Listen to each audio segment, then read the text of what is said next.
وحبيبنا ومولانا محمدا عبده ورسوله صلى الله تبارك وتعالى عليه وعلى آله وأصحابه وأزواجه وذرياته وأهل بيته مبارك وسلم تسليما كثيرا كثيرا. أما بعد فأعوذ بالله من الشيطان الرجيم. بسم الله الرحمن الرحيم. إن الذين يتلون كتاب الله وأقاموا الصلاة وأنفقوا مما رزقهم الله سرا وعلانية يرجون تجارة لن تبور ليوفيهم أجورهم ويزيدهم من فضله إنه غفور شكور. وقال النبي صلى الله عليه وسلم فضل كلام الله تعالى على سائر الكلام كفضل الله تعالى على سائر الخلق أو كما قال عليه الصلاة والسلام.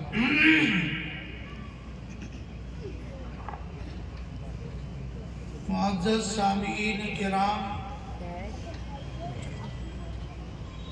عزیز ساتھیوں اور اسٹیج پر رونق افروز حضرات علماء کرام اور پردہ نشین میری ماں اور بہنوں،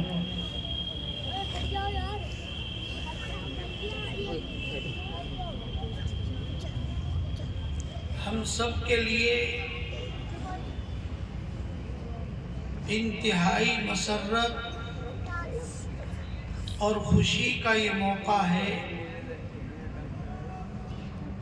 کہ آج ہمارے درمیان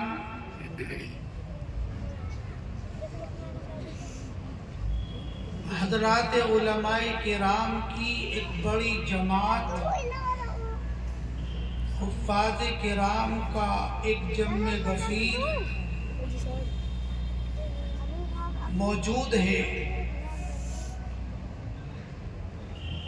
ان حضرات کا کسی بستی میں آنا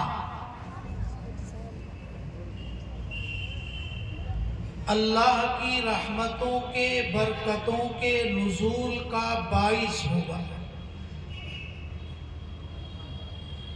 پھر اللہ نے ہمیں قرآن کریم کی نسبت پر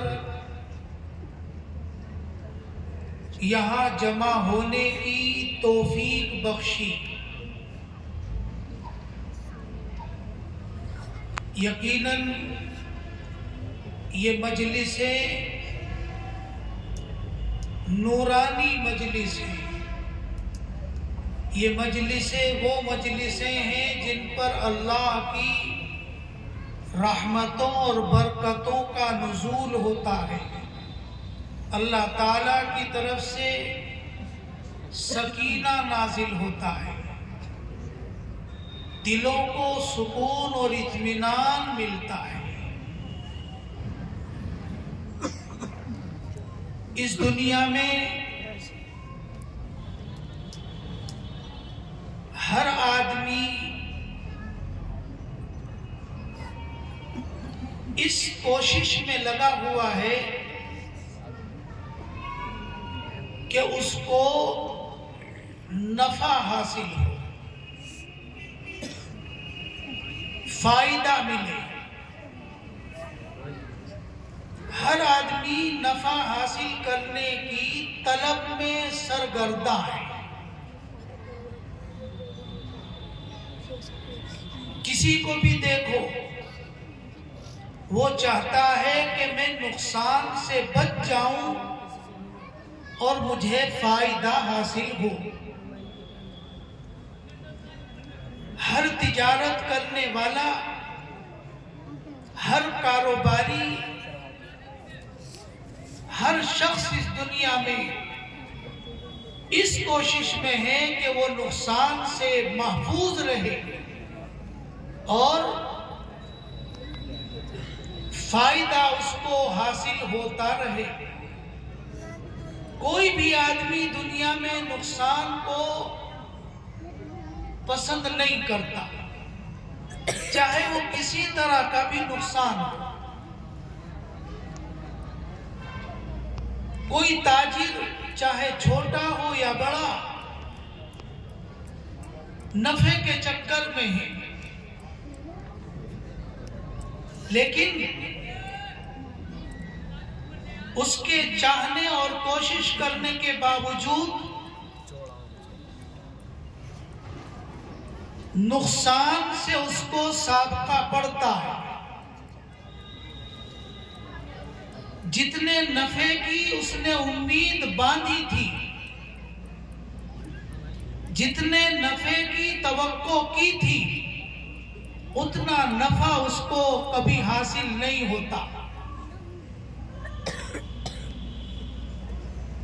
کبھی بکری کم ہوتی ہے، سامان کی سپلائی کم ہوتی ہے، جتنا اس کو توقع تھی اس توقع کے مطابق اس کو فائدہ نہیں ملتا۔ کبھی سامان گاہک کو پسند نہیں آتا، کبھی سامان راستے میں ضائع ہو جاتا ہے، کبھی خریدار پیسے پورے نہیں دیتا، کبھی خریدار پیسے دینے میں ٹال مٹول کرتا ہے، کبھی خریدار کو سامان پسند نہیں آیا اس لیے وہ پیسے کاٹ لیتا ہے، کبھی پوری قیمت ہی دبا کر کے بیٹھ جاتا ہے۔ ہر کاروباری کے سامنے، ہر تاجر کے سامنے اس طرح کی صورتحال پیش آتی ہے، لیکن یہ آیت کریمہ جو میں نے قرآن کریم کی آپ کے سامنے پڑھی ہے، اس میں اللہ تعالیٰ نے ایک ایسے کاروبار کی، ایک ایسی تجارت کا تذکرہ کیا ہے جس میں گھاٹے اور خسارے کا کوئی سوال پیدا نہیں ہوتا۔ یقیناً اس میں نفع ہی نفع ہے۔ آدمی اللہ رب العزت کے ساتھ میں کاروبار کرے،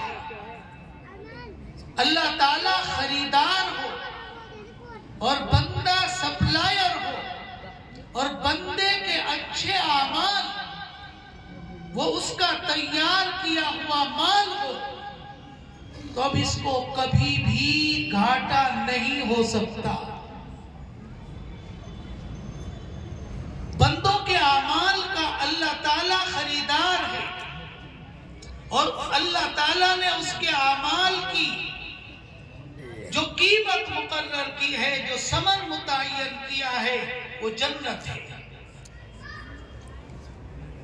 قرآن کریم میں اللہ تعالیٰ نے ارشاد فرمایا، ان اللہ اشتری من المؤمنین انفسهم واموالهم بان لهم الجنہ، بے شک اللہ تعالیٰ نے ایمان والوں سے ان کی جان و مال کو خرید لیا ہے۔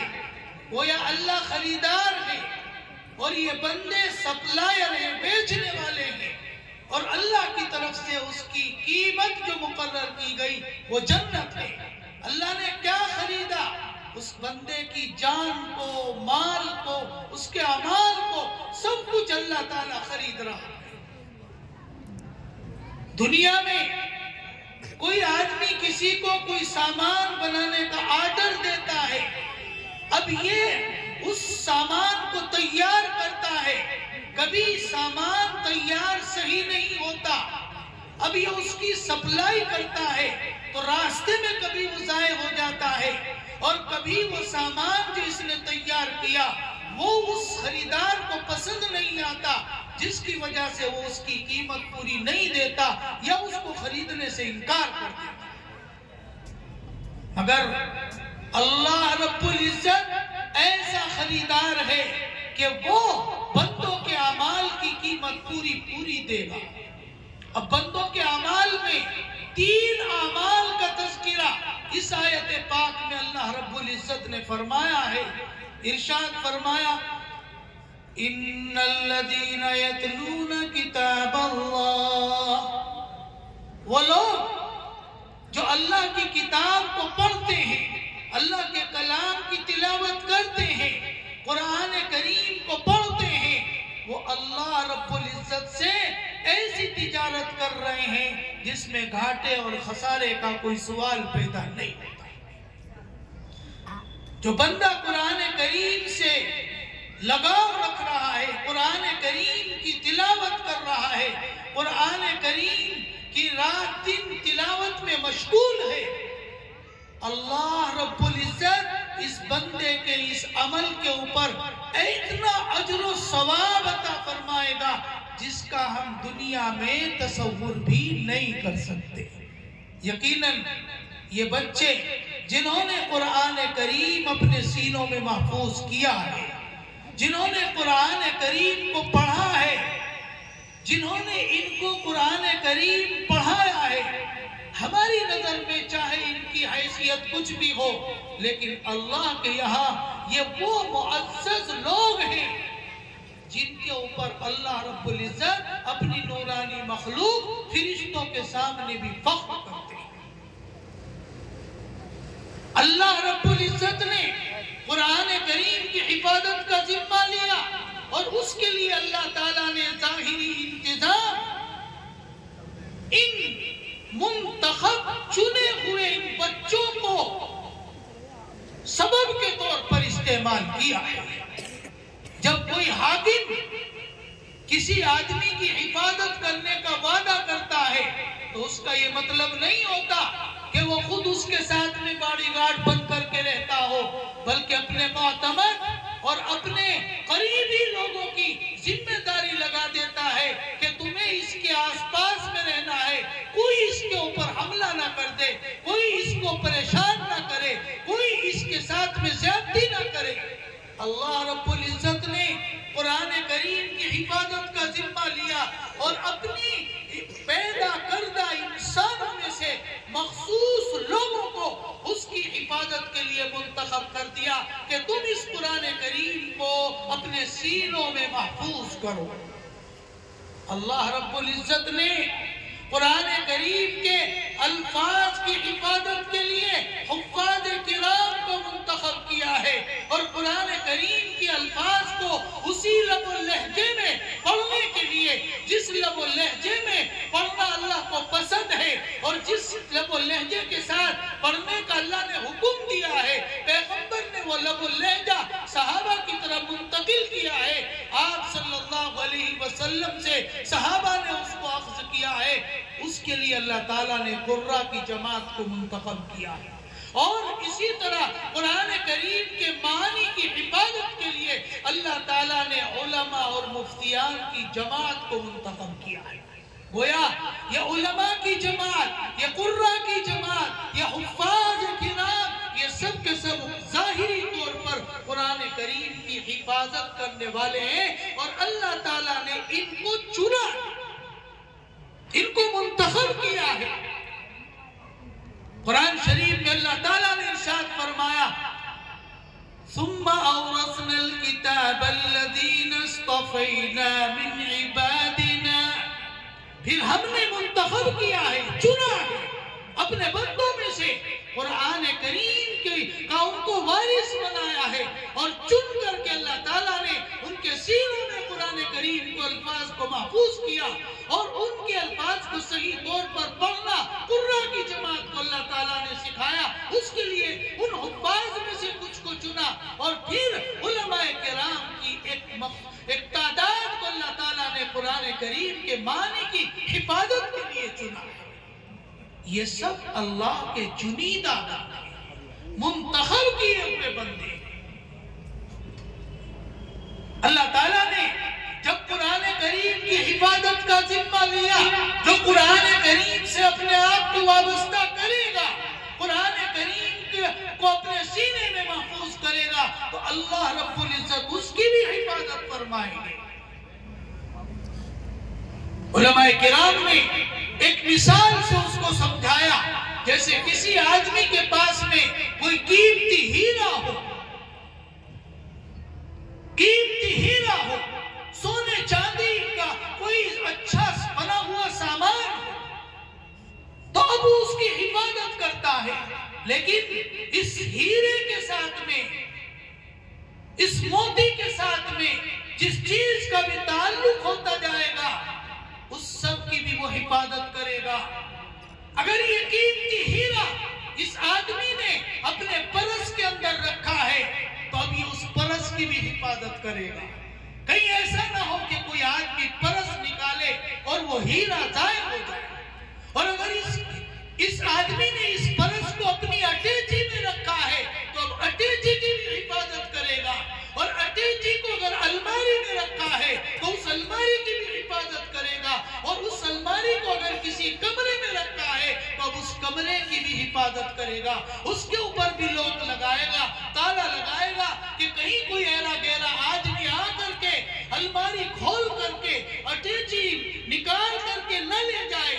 اصل مقصد تو اس کا اس ہیرے کی حفاظت کرنا ہے، لیکن اس ہیرے کے ساتھ جس چیز کا تعلق ہوتا جائے گا، یہ بندہ اس سب کی بھی حفاظت کرے گا۔ مکان کی حفاظت کی، اس لیے کہ مکان میں وہ الماری ہے جس الماری کے اندر ہیرا ہے۔ الماری کی حفاظت اس لیے کر رہا ہے کہ اس میں وہ اٹیچی ہے جس اٹیچی کے اندر اس کا پرس رکھا ہے، اور پرس کی حفاظت اس لیے کر رہا ہے کہ اس کے اندر اس کا وہ قیمتی ہیرا رکھا ہے۔ اصل مقصد اس ہیرے کی حفاظت کرنا ہے۔ میرے بھائیوں، اللہ رب العزت نے قرآن کی حفاظت کا ذمہ لیا، قرآن کی حفاظت کا وعدہ فرمایا، إِنَّا نَحْنُ نَزَّلْنَا الذِّكْرَ وَإِنَّا لَهُ لَحَافِظُونَ۔ ہم نے اس قرآن کریم کو اتارا ہے اور ہم ہی اس کی حفاظت کریں گے۔ تو اللہ رب العزت اس قرآن کی حفاظت کے ساتھ ان لوگوں کی بھی حفاظت کرے گا جو لوگ اس سے وابستہ ہوں گے، جنہوں نے اس قرآن کریم کو اپنے سینوں میں محفوظ کیا ہے، اس قرآن کریم کو عمدہ طریقے پر پڑھا ہے، جنہوں نے اس قرآن کریم کے معنی اور مطالب کو، مراد خداوندی کو اپنے سینوں میں محفوظ کیا ہے، اللہ رب العزت ان سب کی بھی حفاظت فرمائے۔ اگر ہم چاہتے ہیں کہ اپنی حفاظت کریں، ہم چاہتے ہیں اپنی عزتوں کی حفاظت کریں، ہم چاہتے ہیں اپنے مال کی حفاظت کریں، ہم چاہتے ہیں اپنے کاروبار کی حفاظت کریں، تو ہمیں اپنے آپ کو قرآن سے وابستہ کرنا۔ جو آدمی قرآن سے اپنے آپ کو وابستہ کرے گا، اللہ اس کی حفاظت فرمائے گا، اور جس نے اپنے آپ کو قرآن سے دور کیا، قرآن سے اعراض برتا، قرآن سے بے توجہی اختیار کی، تو وہ دنیا میں بھی ذلیل ہوگا اور آخرت میں بھی رسوا ہوگا۔ اس کی دنیا کی زندگی بھی اجیرن بن جائے گی، تنگ ہو جائے گی، اور آخرت میں اس کو نابینا بنا کر کے اٹھایا۔ قرآن شریف میں اللہ تعالیٰ نے ارشاد فرمایا، من اعرض عن ذکری فإن له معیشة ضنکا ونحشره يوم القیامة اعمى قال رب لم حشرتني أعمى وقد كنت بصيرا قال كذلك أتتك آياتنا فنسيتها وكذلك اليوم تنسى۔ اللہ تعالیٰ ارشاد فرماتے ہیں، جو آدمی میرے قرآن سے منہ پھیرے گا، اعراض کرے گا، قرآن یا احکامات پر عمل کرنے سے دور بھاگے گا، میں اس کی زندگی کو تنگ کر دوں گا، پریشانی میں مبتلا کر دوں گا اس کو، اور قیامت کے دن اس کو نابینا بنا کر کے اٹھاؤں گا۔ اب یہ بندہ قیامت کے دن پروردگار عالم سے کہے گا پروردگار میں تو دنیا میں بینا تھا، میں تو دنیا میں دیکھنے والا تھا، آپ نے مجھے نابینا بنا کر کے کیوں اٹھایا؟ اللہ تعالیٰ فرمائیں گے تیرے پاس ہمارے احکام پہنچے تھے، قرآنی آیات پہنچی تھی، تو نے ان کو بھلایا تھا، ان پر عمل نہیں کیا تھا، اس لیے آج تجھ کو بھلایا جائے، تیرے ساتھ میں مہربانی کا، شفقت کا معاملہ نہیں کیا جائے۔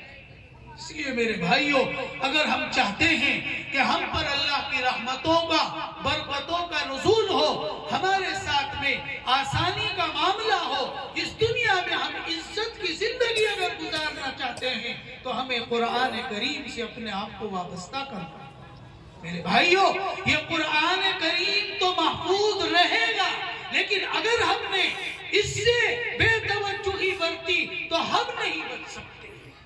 ہم اپنی حفاظت اگر چاہتے ہیں تو ہمیں قرآن سے جڑنا ہوگا، قرآن سے اپنا رشتہ مضبوط کرنا ہوگا، اپنے بچوں کو قرآن کریم کی تعلیم سے آراستہ کرنا ہوگا، اپنے بچوں کو دینی تعلیم سے مزین کرنا ہوگا، اپنے بچوں کے اخلاق اور کردار کو نبی اکرم صلی اللہ علیہ وسلم کے کردار سے، اخلاق اور آداب سے مزین کرنا ہوگا۔ قرآن کریم تو آج تک محفوظ ہے اور قیامت تک محفوظ رہے گا۔ ہر زمانے میں قرآن کریم کے اندر رد و بدل کرنے کی کوششیں کی گئی اور اس کو بدلنے کی کوششیں کی گئی، خود رسول کریم صلی اللہ علیہ وسلم کے زمانے میں کوششیں کی گئی، لیکن آج تک نہ کوشش کوئی کامیاب ہوئی ہے اور نہ قیامت تک کامیاب ہو سکے گی۔ قرآن میں آج تک نہ کوئی تبدیلی ہوئی ہے اور نہ قیامت تک کوئی تبدیلی ہو سکے۔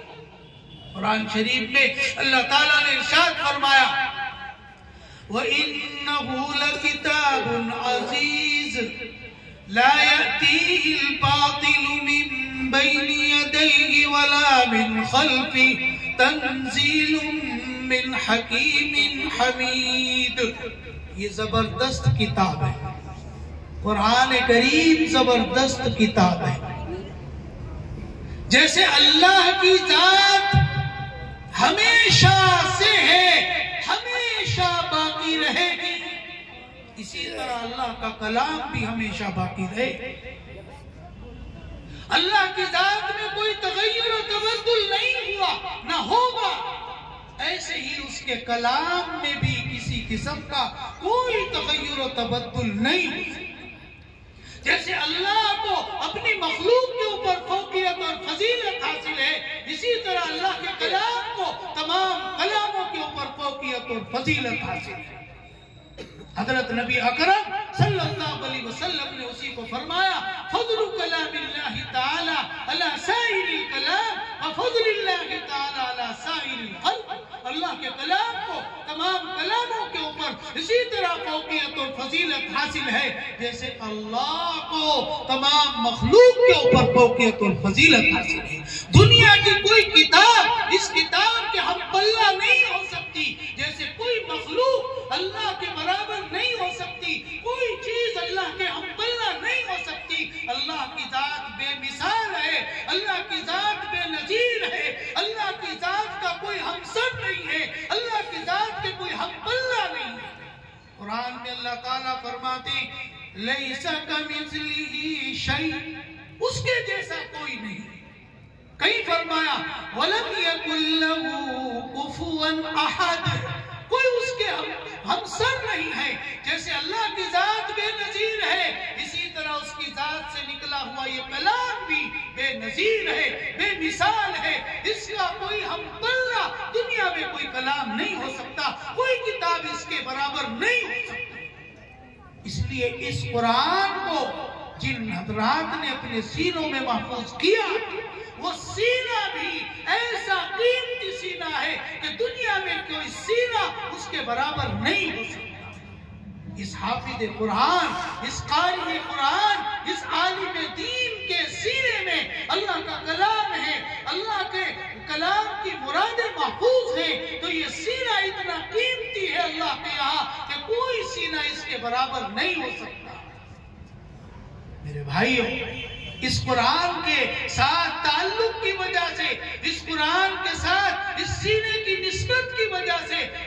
تعالیٰ نے اس سینے کا مقام اور مرتبہ اتنا اونچا کر دیا ہے کہ کوئی سینہ اس کے برابر نہیں ہو سکتا۔ اور آپ غور کریں گے اگر تو قرآن کے ساتھ میں جس چیز کو بھی نسبت ہوئی، قرآن سے جس چیز کا بھی تعلق ہوا، اللہ تعالیٰ نے اس کا مقام اور مرتبہ بڑھا دیا ہے۔ قرآن کریم کو جو فرشتہ لے کر کے حضرت نبی کریم صلی اللہ علیہ وسلم کے قلب اطہر کے اوپر نازل ہوا ہے، قرآن کو لے کر کے جو فرشتہ آیا ہے، اللہ تعالیٰ نے اس فرشتے کو تمام فرشتوں کا سردار، ہم سب جانتے ہیں بے شمار فرشتے ہیں اور 4 فرشتے بڑے بڑے ہیں، لیکن ان میں وہ فرشتہ جو قرآن لے کر کے اترا ہے وہ تمام فرشتوں کا سردار ہے، یعنی جبریل فرشتہ۔ اور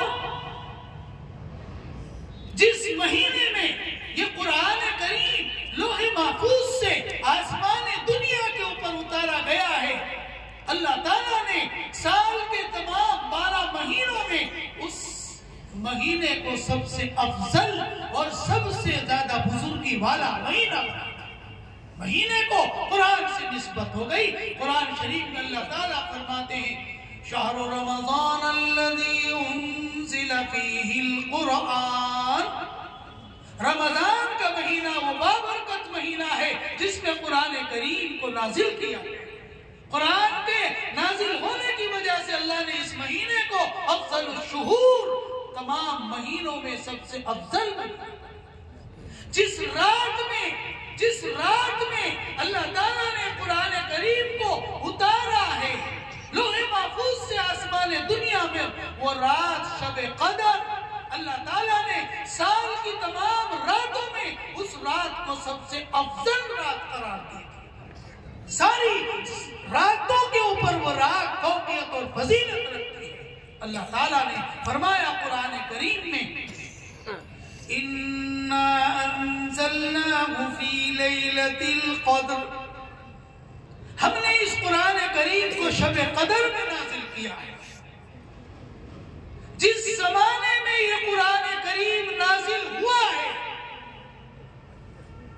وہ زمانہ ایسا خیر و برکت والا زمانہ کہ ایسی خیر و برکت والا زمانہ نہ اس سے پہلے کبھی آیا اور نہ اس کے بعد کبھی آیا۔ قیامت نبی اکرم صلی اللہ علیہ وسلم کا زمانہ سب سے بہترین زمانہ، سب سے زیادہ بابرکت زمانہ، قرآن کا نزول ہونا۔ جبریل فرشتہ بار بار آسمان سے زمین پر آ رہا ہے، تقریباً 24,000 مرتبہ اس قرآن کریم کو لے کر کے جبریل فرشتہ تھوڑا تھوڑا کر کے آیا۔ اس کے بعد سے آج تک جبریل فرشتہ زمین کے اوپر نہیں آیا۔ نبی اکرم صلی اللہ علیہ وسلم کے اوپر قرآن کریم نازل ہوا ہے۔ اللہ تعالیٰ نے آپ کو تمام نبیوں کا امام اور پیشوا بنا دیا۔ صحابہ کرام کی وہ مقدس جماعت جس نے نزول قرآن کا زمانہ پایا ہے، جس نے اسی وقت میں ایمان قبول کیا ہے اور ایمان کی حالت میں وہ دنیا سے گئے ہیں، وہ اس امت کے سب سے بہتر اور سب سے زیادہ چنیدہ اور پسندیدہ اور وہ بندے جن کو اللہ نے کامیاب ہونے کی اور جن سے راضی اور خوش ہونے کی بشارت قرآن میں دے دی ہے، وہ سب سے زیادہ بہترین لوگ انبیاء کرام کے بعد ان سے بہتر انسان نہ پہلے کبھی آئے ہیں اور نہ آئندہ کبھی آئے ہیں۔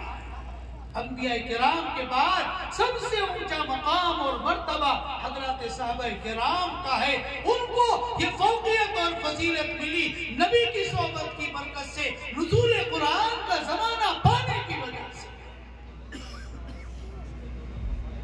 اور جس امت پر اللہ نے اس قرآن کو نازل کیا ہے اس امت کو بھی اللہ تعالیٰ نے تمام امتوں میں سب سے بہتر اور سب سے افضل بنا دیا۔ کنتم خیر امہ۔ اب اس سے آگے بڑھ کر سوچئے، جس گھر میں، جس دکان میں خطے پر قرآن کریم پڑھا جاتا ہے وہ حصہ آسمان کے اوپر موجود نورانی مخلوق اس طرح چمکتا ہوا دیکھتی ہے جس طرح ہم زمین پر رہنے والے آسمان پر ستاروں کو چمکتا ہوا دیکھتے ہیں۔ ہم زمین پر رہتے ہیں، رات کے وقت میں آسمان پر ہمیں جگمگاتے ہوئے ستارے نظر آ رہے ہیں۔ جتنا اندھیرا ہوگا اتنے ہی وہ ستارے جگمگائیں گے۔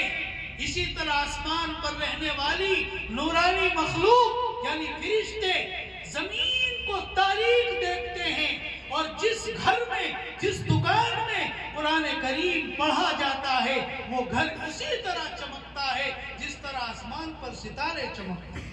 جناب رسول اللہ صلی اللہ علیہ وسلم نے ارشاد فرمایا البيت الذي يقرأ فيه القرآن يتلألأ على أهل السماء كما تتلألأ النجوم على أهل الأرض او كما قال عليه الصلاة والسلام۔ وہ گھر، وہ زمین کا حصہ، وہ دکان، وہ مسجد، وہ مدرسہ جہاں قرآن کریم پڑھا جاتا ہے، جہاں قرآن کریم کی تلاوت کی جاتی ہے، جہاں قرآن کریم کے الفاظ کو یاد کیا جاتا ہے، وہ ایسا چمکتا ہے، ایسا جگمگاتا ہے جس طرح آسمانوں پر ستارے جگمگاتے ہیں۔ میرے بھائیوں، ہم اپنے گھروں کو نورانی بنانا چاہتے ہیں اور ایسا چمکانا چاہتے ہیں تو وہ اس ظاہری رنگ و روغن سے نہیں چمکے گا، بلکہ اصل یہ ہے کہ اس میں اللہ کے کلام کو پڑھا جائے، اس میں اللہ کے کلام کی تلاوت کی جائے۔ ان گھروں کے اندر نورانیت اس سے آئے، ان گھروں کے اندر برکت قرآن کریم کی تلاوت سے آئے۔ ایک وقت تھا جب صبح صبح ہمارے گھروں سے قرآن کریم کے پڑھنے کی آوازیں آتی تھی، لیکن آج قرآن کریم کی تلاوت کی آوازیں آنے کے بجائے گانوں کی، ناچ کی اور دوسری نہ معلوم کیسی کیسی خرافات کی آوازیں ہمارے گھروں سے آ رہی ہے، جس کی وجہ سے ہمارے گھروں کے اندر نحوست پیدا ہوتا ہے۔ جس گھر میں اللہ کا کلام نہیں پڑھا جاتا اس گھر کے اوپر شیاطین کا تسلط ہو جاتا ہے۔ نبی اکرم صلی اللہ علیہ وسلم نے ارشاد فرمایا جس سینے میں قرآن کریم کی ایک بھی آیت نہیں ہے اس سینے کے اوپر شیطان کا قبضہ ہو جاتا ہے۔ تو جس گھر میں قرآن کریم نہیں پڑھا جائے گا اس گھر پر بھی یقیناً شیاطین قبضہ کریں۔ رسول اللہ صلی اللہ علیہ وسلم نے ارشاد فرمایا ان الرجل الذي ليس في جوفه شيء من القرآن كالبيت الخرب، وہ آدمی جس کے سینے میں قرآن کریم کا کچھ بھی حصہ نہیں ہے وہ ویران گھر کی طرح ہے۔ وہ گھر جس میں کوئی بسنے والا نہ ہو، ایسا ہے وہ سینہ جس میں قرآن کریم کچھ بھی محفوظ نہیں ہے۔ تو جس گھر میں قرآن کریم نہیں پڑھا جائے گا وہ گھر بھی یقیناً ایسا ہوگا جیسے ویران گھر۔ اور قاعدہ ہے خانہ خالی را دیو گیرند، خانہ خالی را دیو گیرند، خالی گھروں کے اوپر جس گھر میں کوئی نہیں رہتا اس میں شیاطین اپنا اڈا جما لیتے ہیں۔ چنانچہ ہم جانتے ہیں کہ جس گھر پر تالا لگا ہوا ہے اور اس میں کوئی رہنے والا نہیں، اس میں کوئی کبھی چراغ بھی نہیں جلاتا، تو ایک مدت اسی طرح خالی پڑے رہنے کی وجہ سے بسا اوقات جنات اس میں اپنا بسیرا ڈالتے ہیں، چونکہ انہیں ایسی ویران جگہ چاہتے ہیں۔ تو ہم اپنے گھروں کو اگر آباد کرنا چاہتے ہیں، اپنے سینوں کو اگر آباد کرنا چاہتے ہیں، اپنے سینوں میں نورانیت پیدا کرنا چاہتے ہیں، اپنے گھروں میں اللہ کی برکتیں چاہتے ہیں، تو ہمیں قرآن کریم کی تلاوت سے اپنے گھروں کو روشن کرنا ہوگا، اپنے گھروں کو مزین کرنا ہوگا۔ اللہ کی رحمتیں اور برکتیں تبھی ہمارے گھروں میں نازل ہوگی جب اپنے گھروں میں قرآن کریم کی تلاوت کا ماحول ہوگا۔ صبح و شام قرآن کریم کا کچھ نہ کچھ حصہ ضرور اپنے گھروں کے اندر ہم پڑھیں اور پھر دیکھیں ہمارے گھروں کے اندر کیسی نورانی ہے۔ گھروں کے اندر اگر سکون چاہتے ہیں، گھروں کے اندر اگر برکت چاہتے ہیں تو ہمیں اپنے گھروں کو قرآن کریم کی تلاوت سے آباد کرنا۔ یقیناً بہت خوش نصیب ہیں وہ لوگ جن کے بچوں نے قرآن کریم اپنے سینوں میں محفوظ کیا. ہم سب گویا ان کو مبارکبادی دینے کے لیے یہاں اکٹھا ہوئے. ہم ان کی خوشی میں اپنے آپ کو شریک کرنا چاہتے ہیں. یقیناً وہ خوش نصیب ہیں جنہوں نے اپنے سینوں میں قرآن کریم محفوظ کر دیا. آج ان کے سروں کے اوپر دستار باندھی جائے گی، اور یہ دستار تو ایک نقل ہے، ورنہ تو اصل تو دستار قیامت کے دن ان کے سروں کے اوپر باندھی جائے گی. جہاں حضرت آدم علیہ السلام سے لے کر کے قیامت تک کی آنے والی تمام انسانیت اکٹھا ہوگی، سب جمع ہوں گے، اور اللہ رب العزت کی طرف سے پکارا جائے گا. حافظ قرآن کو اپنے اسٹیج پر بلایا جائے گا. حافظ قرآن کے والدین کو اپنے اسٹیج پر اللہ رب العزت بلائے گا. کسی مجمع میں اگر کوئی ہمیں M P M L A مجمع سے آواز لگا کر کے اپنے پاس بلا لے، ہم خوشی سے پھولے نہیں سماتے. ہم سوچتے ہیں کہ ہماری عزت میں 4 چاند لگ گئے. ہم اس کو اپنے لیے بڑے فخر کی بات سمجھتے ہیں، فخر کی بات سمجھتے ہیں کہ نیتا جی نے ہمارا بڑا سمان کیا، بڑی عزت کی ہے، بڑا آدر کیا ہے، ہمارا بہت احترام کیا ہے کہ ہمیں اس پورے مجمع میں سے آواز لگا کر کے، ہم تو پنڈال میں بیٹھ گئے تھے، آواز لگا کر کے اس نے ہمیں اپنے قریب اسٹیج پر بلایا.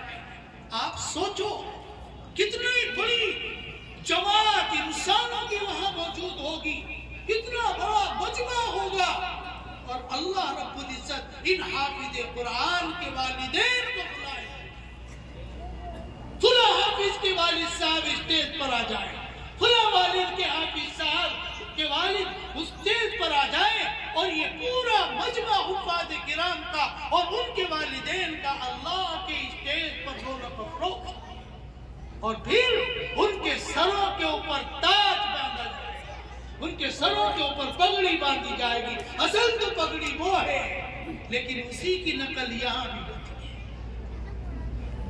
اس والدین کے اوپر جو تاج باندھا جائے گا، سوچو اللہ کے نبی علیہ السلام فرماتے ہیں اس تاج کی روشنی اتنی ہوگی کہ سورج کی روشنی بھی اس کے سامنے پھیکی پڑ جائے گی. آج یہ سورج پوری دنیا کو روشن کر رہا ہے، اس کی روشنی پھیلی ہوئی ہے، بکھری ہوئی ہے.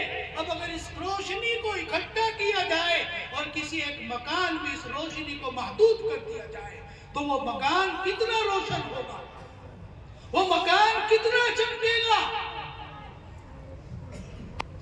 اس سے زیادہ روشن ہوگا وہ تاج، وہ پگڑی جو ان حفاظ قرآن کے والدین کے سروں کے اوپر باندھی جائے گی. خود اس حافظ قرآن کے سر کے اوپر جو پگڑی باندھی جائے گی، اس کی روشنی کا تو ہم تصور بھی نہیں کر سکتے، سوچ بھی نہیں سکتے.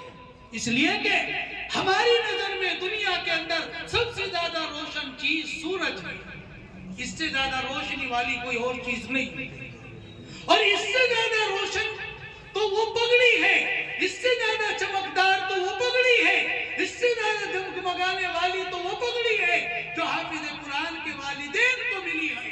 خود حافظ قرآن کے سر کے اوپر جو پگڑی باندھی جائے گی، اس کی روشنی اور اس کی جگمگاہٹ کا ہم دنیا میں تصور بھی نہیں کر سکتے، سوچ بھی نہیں سکتے کہ وہ کتنی روشنی ہوگی. میں نہیں کہہ رہا، خود نبی اکرم صلی اللہ علیہ وسلم نے یہ بات ارشاد فرمائی. چنانچہ فرمایا من حفظ القرآن وعمل بما فيه البس والديه تاجا يوم القيامة ضوءه احسن من ضوء الشمس لو كانت في بيوتكم فما ظنكم بالذي عمل بها. جس آدمی نے قرآن کریم کو حفظ کیا ہے، اس کے احکام پر عمل کیا ہے، اللہ تعالیٰ اس کے والدین کو ایسا تاج پہنائیں گے کہ اس کی روشنی سورج کی روشنی سے زیادہ ہوگی. اگر اس سورج کی روشنی کو تمہارے کسی ایک گھر میں جمع کر دیا جائے تو پھر تم خود بتاؤ، تم خود سوچو اس تاج کی روشنی کا کیا عالم ہوگا جو تاج اس حافظ قرآن فما ظنكم بالذي اس لیے میرے بھائیوں ہم اس کی نقل یہاں اتار رہے ہیں اور ان کے سروں کے اوپر دستار آج کی اس مجلس کے اندر باندھی جائے اور یہ دستار باندھنا گویا اس بات کی علامت ہے کہ ان کے استاد نے ان کے اوپر بھروسہ کیا ہے اور ان کی بھی ذمہ داری ہے کہ اب اپنے آپ کو عام بچوں کی طرح عام انسانوں کی طرح نہ سمجھیں بلکہ اب ان کے اوپر ذمہ داری آ گئی ہے کہ یہ اس قرآن کریم کو جو ان کے پاس ان کے استاد کی طرف سے منتقل کیا گیا اب یہ دوسروں تک اس کو پہنچائیں۔ اللہ کے نبی کی نبوت کا معجزہ اور پہچان یہ قرآن کریم ہے۔ اس نبوت کو گویا انہوں نے اپنے سینوں میں محفوظ کر لیا ہے۔ نبی اکرم صلی اللہ علیہ وسلم نے ارشاد فرمایا من قرأ القرآن فقد استدرج النبوت فی جنبیہ لا ينبغی لحامل القرآن ان یحد مع من یحد ولا یجہل مع من یجہل۔ جس آدمی نے قرآن کو پڑھ کر کے محفوظ کر لیا اپنے سینے میں اس نے تو گویا اپنی پسلیوں میں نبوت کو محفوظ کر لیا ہے۔ بس یہ ہے کہ نبی کے پاس وحی آتی تھی اس کے پاس وحی نہیں آتی۔ اب اس کے لیے مناسب نہیں ہے کہ یہ کسی کے ساتھ نامناسب بات کرے۔ ہم سب کی بھی ذمہ داری ہے کہ اب ان کو ہم عام بچوں کی طرح نہ سمجھیں بلکہ اللہ نے ان کو اپنے صفاتی ناموں میں سے ایک نام حافظ کا دے دیا ہے۔ اب ان کو ہم حافظ قرآن کہہ کر کے پکاریں۔ عام لوگوں کو جس طرح پکارا جاتا ہے اب ان کو اس طرح عام ناموں کے ساتھ میں نہ پکاریں، احترام کے ساتھ میں ان کو پکاریں۔ حافظ صاحب ادھر آئیے، حافظ صاحب یہ کام کریے، حافظ صاحب ہمیں یہ پوچھنا تھا، حافظ صاحب یہ بتا دیجئے۔ اس طرح ان کا احترام بھی ہمارے دلوں میں۔ پیغمبر کو نام لے کر اللہ نے پکارنے سے منع فرمایا لا تجعلوا دعاء الرسول بینکم کدعاء بعضکم بعضا۔ تو پیغمبر نے جو دین ہم تک پہنچایا، پیغمبر پر جو قرآن آیا، اس قرآن کو انہوں نے اپنے سینوں میں محفوظ کیا تو اب ان کو بھی ان کے اصل نام کے ساتھ پکارنے کے بجائے ان کو احترام کے ساتھ میں ہمیں پکار۔ اور ہمیں معلوم ہوا مجھے ابھی اس بستی کے اندر کوئی عالم نہیں ہے، ان کے والدین سے میری گزارش یہ ہوگی کہ آپ کچھ بھی کریں ان سب کو کم از کم عالم بھی بنائیں۔ پوری بستی والوں کو مل کر کے کوشش کرنی چاہیے کہ یہ سب کے سب عالم بھی بنے۔ ان کے والدین سے میری گزارش ہے کہ ان کو پڑھنے کا موقع دیں، اس لیے کہ یہ بچے جن کو اللہ نے چنا ہے آپ ان کو کسی کام کاج میں لگا کر کے گویا رکاوٹ نہ بنے۔ آپ ان کو آزادی دیں، آپ اپنے پیٹ پر پتھر باندھیے، اپنی آدھا پیٹ کھائیے، اپنی بہت سی خواہشوں کو دبائیے، مگر ان سے ابھی کموانے کی کوشش مت کیجیے، ان کو کسی ویسے کام میں مت ڈالیے، ان کو آگے بڑھانے کی پڑھانے کی ٹھان لیجیے تاکہ ہماری بستی کے اندر عالم دین بھی بن جائے۔ یہ حافظ جیسے ہوئے ہیں اللہ تعالیٰ ان کے لیے راستہ آسان کرے اور ان کو عالم دین بننے تک کی توفیق عطا فرمائے۔ ان کے لیے دعائیں بھی کریں، اللہ تعالیٰ ان کو عالم بنائے۔ عالم بنیں گے تو پھر ہمارا یہ پورا علاقہ ان کے علم سے سیراب ہوگا اور یہ پورے علاقے کو لے کر کے چلیں گے۔ ابھی حافظ قرآن بنے ہیں، قرآن کریم کے الفاظ تو یقیناً ان کے سینوں میں محفوظ ہو گئے، لیکن اللہ کی مراد کو بھی نہیں بتا سکتے کہ قرآن کی کس آیت میں اللہ کا کیا حکم ہے، اللہ ہم سے کیا چاہتا ہے، وہ کس بات کا ہمیں حکم دے رہا ہے۔ ابھی ان کے اندر یہ صلاحیت نہیں ہوئی ہے، ہمیں ان کے اندر اس صلاحیت کو بھی پیدا کرنا ہے۔ ہم کوشش کریں کہ اپنے ساری بستی کے لوگ اپنے خرچ سے ان بچوں کو عالم بنانے تک کے کوشش کریں گے اور انشاءاللہ ان کا ہر موقع پر ہم تعاون کرتے رہیں گے۔ یہ پڑھنے کے لیے دوسری جگہ جائیں گے، ان کا وہاں جو خرچ ہوگا انشاءاللہ ہم سب مل کر کے وہ خرچ اٹھائیں گے اور اگر والدین ان کی تنگ دستی میں ہیں تو ان کو بھی ہم سہارا کچھ نہ کچھ لگائیں گے تاکہ وہ اپنے اس بچے کی طرف سے بے فکر ہو جائے اور اس کو وہ اپنے کام کاج میں لگا کر کے اپنا ہاتھ اپنے لیے سہارا نہ بنائے بلکہ اس کو دین کے لیے وہ وقف کر سکے.